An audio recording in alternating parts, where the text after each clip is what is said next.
Якетата с пълнеж от пух можете да перете вкъщи, в домашни условия. Не е задължително да използвате химическо чистене, но е много важно да го правите правилно, за да можете да запазите пуха. Ето и нашите съвети. Първо премахнете всички свалящи се елементи, като яки и колани. След това закопчайте всички ципове, които има по якето, и го обърнете от опаката страна, ето по този начин. Яките и коланите поставете в торба за пране задължително.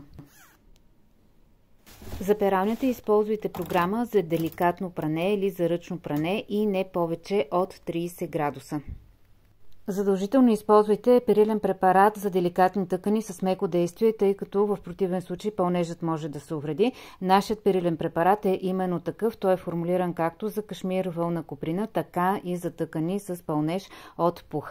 30 мл от препарата са напълно достатъчни да изперете едно голямо дебело яке с пълнеж от пух. Когато стигнете до сушенето, най-добрата опция за такъв вид яките е да използвате сушилня, ако имате, и задължително топки за сушилня, защото именно те ще наместят пуха и ще го разпределят равномерно отново в якето ви. В нашия комплект има 4 топки за сушилня, които са абсолютно достатъчни. Поставете и 4 топки заедно с якето в сушилнята преди да стартирате програма. Отново използвайте програма за деликатни тъкани.